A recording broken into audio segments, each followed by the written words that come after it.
Well, what do you get when you put Sir Peter Jackson and Steven Spielberg together? The animated 3D Adventures of Tintin and the first of 3 planned instalments has now made it to New Zealand screens. Kate Roger met the 2 directors for a chat and she rates it as the highlight of her year. Sir Peter Jackson needs to get something off his chest. Do you have an enduring memory of your first Steven Spielberg film? I have an enduring memory of being at Pukekohe Bay Beach when I was 14 years old and suddenly being terrified of a bloody big white shark coming out of the seaweed and biting me in half. I mean, that wasn't a nice way to spend summer. I have to ever talk to you about that. Yeah, I don't go to beaches much because people look at me funny, so I sort of stay off the beach, because if the sharks don't get me, a beachgoer may. Steven Spielberg's come a long way since that killer shark in Jaws. He and Jackson have 6 Oscars between them. Their movies have made squillions and garnered them as many fans. The Lord of the Rings, The Return of the King. They are 2 of Hollywood's most influential filmmakers. But watching them together, it's clear at heart they're still just boys, fanboys. We're making this film for the fan in us, and hopefully, satisfying the fanboy ship of the 2 of us will satisfy a lot of the people out there that are diehard Tintin fans. I'm warning you. Get out while you still can. These people do not play nice.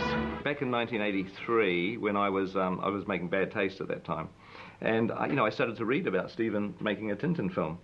And I was excited about it. I mean, I was a Tintin fan since I was 7 or 8 years old, and so I've been waiting and waiting and waiting and waiting for Steven's Tintin film, really looking forward to it.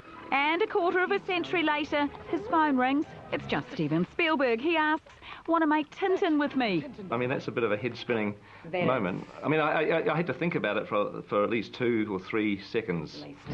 Tintin is a first for 2 reasons. It's the first collaboration between these 2 Hollywood powerhouses, and it's their first foray into 3D animation. A non-negotiable prerequisite for the pair was honouring the iconic drawings of Hergé with the perfect look and feel of motion capture 3D.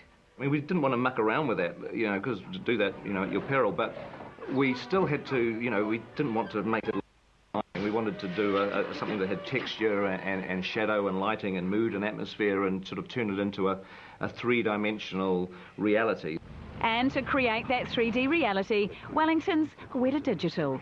This is a quantum leap actually accomplished by the same artists that did Avatar in New Zealand. The same group of artists and animators are now animating Captain Haddock and the Thompsons and Tintin and Snowy and everybody else in our story.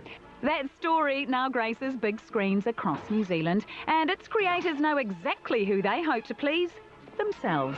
And I tell you what, no point in the process of making Tintin have we ever said, well, the fans are going to want this or the fans are going to want that, or let's give this to the fans. We're the fans and we're making this film for ourselves. I mean, this is the Tintin movie that we want to watch.